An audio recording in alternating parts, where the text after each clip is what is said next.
చేస్తున్నా యాక్చువల్లీ మేలో రిలీజ్ అవ్వాల్సింది పోస్ట్ పోన్ అయింది ఎప్పుడేమైనా ఈ రోజు వచ్చేసింది అనమాట సినిమా అయితే మామూలుగా లేదు బ్రో ప్రతి సినిమాకి ఏంటంటే స్కిన్కి వస్తాయి గూస్ బంప్స్ కానీ కల్కి సినిమాకి ఏంటంటే గుండెకి వస్తాయి అనమాట గూస్ బంప్స్ ఆ విధంగా ఉంది బ్రో అసలుకి నాగ్ అశ్విన్ డైరెక్టర్ అవుతే నాగలోకానికి తీసుకొని పోయి అదే చెప్తా అన్న వేణుస్వామి మొన్న చెప్పాడు ఏందే ప్రభాస్ గ్రాఫ్ పడిపోయిందని గ్రాఫ్ పడిపోవడానికి అతను ఏమన్నా సెన్సెక్స్ అనుకున్నారా సెన్సేషన్ ప్రభాస్ జోల్తో మాత్రం పెట్టుకోవద్దు ప్రభాస్ ఫ్యాన్స్ అవుతే మామూలుగా ఉండరు ఇంకా నేను ఒకటే చెప్తున్నా వేణుస్వామి జాతకాలు చూపించుకోవాలి ఏంటంటే ప్రభాస్ ఫ్యాన్స్కి దొరకకుండా అతని జాతకం చూపించుకుంటే బెటర్గా ఉంటుంది నాకైతే సినిమా చాలా బాగా నచ్చింది బ్రో ఎస్పెషల్లీ అమితాబ్ బచ్చన్ గారు కమల్ హాసన్ గారు అలాగే మనకి Ram Gopal Varma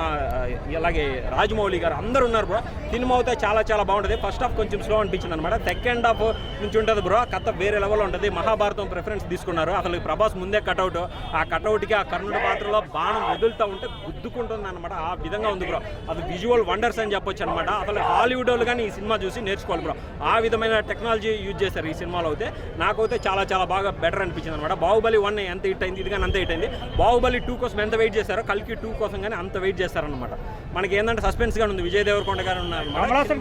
Kamal Haasan getup first half ఒకలాగా ఉంటుంది అనమాట ఆయన ఏంటంటే దశావతారంలోనే 10 క్యారెక్టర్లు చేశారు కదా ఈ సినిమాలో అసలుకి క్లైమాక్స్కి వచ్చేసరికి అతను విశ్వరూపం చూపిస్తాడు అమితాబ్ బచ్చన్ గారు ప్రభాస్ గారు ఫైట్స్ అయితే హైలైట్ అంటే హైలైట్ హాఫ్ అన్ అవర్ ఉంటాయి హాఫ్ అన్ అవర్ ఉన్నా కానీ ఇంకా ఎక్కువసేపు ఉంటే బాగుంటుందని అనిపించింది అనమాట నాకైతే సినిమా బెటర్ అంటే బెటర్గా అనిపించింది బ్రో దీపికా పదుకునే పర్ఫార్మెన్స్ కానీ చాలా బెటర్గా ఉంది బ్రో నాగ్ అశ్విన్కి హ్యాట్సప్ అనే చెప్పొచ్చు తెలుగులో ఒక మంచి ఇదేంటంటే ఒక గుర్తుండిపోయే సినిమా అనే చెప్పొచ్చు.